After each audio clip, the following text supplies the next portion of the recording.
What's up, guys? I'm Justin the Highlight GAETHJE, fighting out of Denver, Colorado, representing the Elevation Fight Team. Yeah, so I've been around Denver. This is my 14th year here. I went to college up in Greeley. And then, Shane Carwin lived up in Greeley, and he would give me a ride down with him from Greeley down to Denver to Trevor's gym every 2 times a week. It was Tuesday and Friday, or maybe Tuesday and Saturday for sparring. And I would start coming to do that, and that was when Shane was going through, fighting Brock Lesnar at the highest level. And I realized that it wasn't necessarily he didn't have to be a god or something foreign or inhuman to be what these guys are, what I am now. It's just hard work and a little crazy, probably a little stupid, but really a lot of self-belief. And so I started coming down, and I found Trevor Whitman, and I will follow him until my career's over. So this is where we are now. This is a great gym. This is it's a room full of killers, a room full of young guys that are on the cusp of making that jump to the big leagues. A lot of guys, I have a lot of UFC fighters in here. A lot of us, a lot of people with the same goal, and that's what you need to create something special.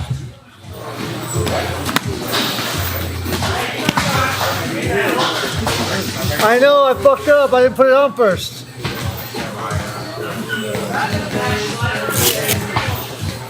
Not on the bottom. The bottom doesn't open. Yeah. Just the top. Oh, check that out. I'm just testing this stuff. I don't know yet. This is the first day I've ever worn these. I could see how you don't think there's any method to the madness, but there's a plan. From the first second. Earlier on, I fought much different than I do now. I'm still fighting the same. There's just much more method to the madness. I never wasn't a boxer. I wasn't a kickboxer. So really, it took me 8 years and some eye surgery to be able to really become comfortable with what my coach has been teaching me for so many years. Last time I saw you was on Fight Island. Obviously, you didn't get the win, but how was the whole experience? Yeah, it was a once-in-a-lifetime experience. I'll say that. I hope it's only a once-in-a-lifetime experience. I would love to go back and visit, but really, with the coronavirus, with the, all the unknowns, every time I've ever fought, it's been, we're creatures of habit. We come up with a plan, and when we find success in that plan, we like to repeat that plan. I'm not superstitious, but I find comfortability in being able to be consistent in things, in my food, in my preparation, in my sleep, in my water intake. And when you go to a different country and you're in a different time zone, all those things are now not in your control.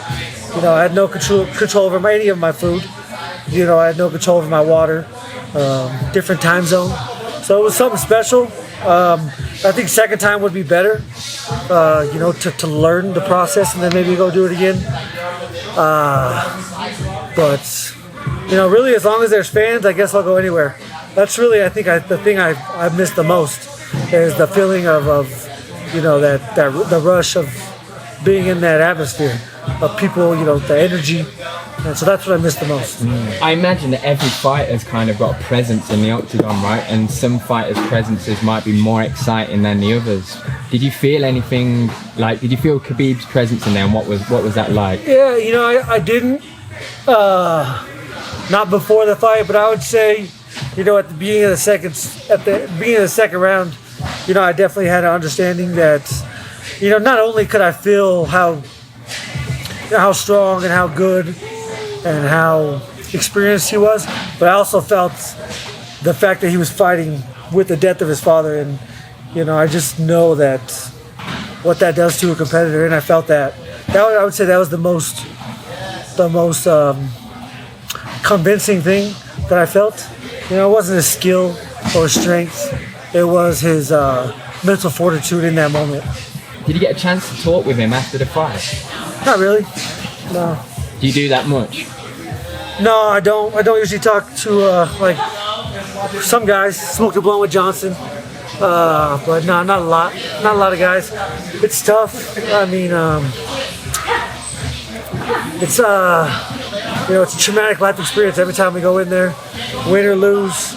You share something special with your opponent, but it's still it's not always a good thing. It was still traumatic. Yeah. And so some people like to avoid that interaction so you can just avoid the trauma, that you experience. Some people like it, some people don't. So that's something. Yeah, that's interesting though. So it looks like pretty much like the whole of your division, top 10, they seem to be lining up and getting matches. What's going on with Justin GAETHJE? Who knows, man? I don't know. I can't talk about it a lot right now. I'm sure me talking about it is the reason I'm here in the past. Who knows? Maybe I pissed someone off. I don't know. All I know is since I was 12, 13 years old, I listened to Dana White do his interviews and explain what he wanted in a fighter. And I'm that motherfucker. And if I get disrespected, it's gonna be hurtful because I really bought into what that man talked about. So yeah, it will hurt because I feel like I'm a company man from day one. I don't ever want to go anywhere else. I don't ever want to fight anywhere else. But my principles are the most important thing to me. So we'll see what happens. So boom, I gotta hit you with something to where you're like next time you're like, I don't want to do that. Yeah. All right.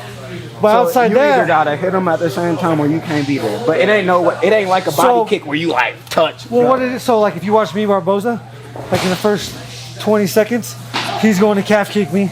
So he goes to calf kick me and I go here and then he stops. Because he's gonna kick my knee. So you gotta be able to fucking boom, get there. You're kind of creating a little angle from that chin. Yeah, you have to. Boom. It's like a little rotate, like a rotating a little third. Yeah, just the front knee though. Like, you don't want to turn both too much because then you have to come all the way back. Boom. On my toe. Point your knee. Yeah. So if I go kick you, you want. Boom. Okay. Then they'll be like, Maybe not. I got a fractured foot. I might need to at least set it up better. So hesitate. Right. But it's really. But honestly, I kicked you once. I went southpaw. It was my first one. I went. Boom. Yeah, I think that was you. That was the only one I was like, I don't know how to get there from here, because here it's two stages. So you're gonna fucking hit me with the left hand. Or boom. Yeah, I'll eat that all day. Yeah. Can't beat it. So I have to come out here. When I was 18 years old, I moved to Colorado. I'm 32 years old. I'll be 33 this year. I think it's my 15th year. In August will be 14 years. So I'm almost at 14 years here. I love this place. I love the seasons. I love seeing the seasons change. I came here by myself, no family, no friends, and I've been able to create, a family and a group of friends that I trust in. My family's not too far away. They come every now and then. So, I love this place. I love the snow, love the weed, love the golf. Yeah, I love the people. So, hate the politics, but outside that is great. I mean, I train 2 to 3.5 hours a day. Outside that, it really is a lot of, focusing on nutrition when I'm putting into my body. Our bodies are machines, and getting proper rest. Weed, helps me rest, helps me eat. I have a hard time putting in the amount of calories that I need to with how much and how hard I work. So I think it helps me there. Helps my food taste better. I love food and sleep. Yeah, it helps me sleep. So I think that's the biggest benefit it serves for me is the sleep. And Colorado has recently legalized magic mushrooms. A lot of athletes like psilocybin. Yeah, I mean, there's theories, there's a lot of research, and I don't think there's any hard evidence. But we know that fungus is the life of a forest, of a jungle. the way it sends messages, the way plants communicate, the earth communicates with itself. You know, if we have neurological damage and they could regenerate or reroute neurological pathways, you know, that's what I've read could be a possibility. So all I can do is hope that THC also has those same, CBD still has those same properties. And so some people might think I'm a drug addict if I smoke weed and take psilocybin, but I can only hope that it will increase my quality of life, you know, for a few more years. People ask me why I would do something that's so dangerous, you know, and doesn't take a genius to understand that my job is one of the least dangerous comparatively to say working in a mine. My dad worked there 37 years. You know, 19 people passed away in that time frame. My brother got flown out. If you're a police officer, you know, there's many, postal workers, teachers that die. You know, life is dangerous. This grants me the ability to spread a message and have a platform, you know, that those other dangerous routes wouldn't. So yeah, I'm gonna try to increase my quality of life for longer. Psilocybin and CBD, for me, is a way that I hope, you know, that increases that and aids that.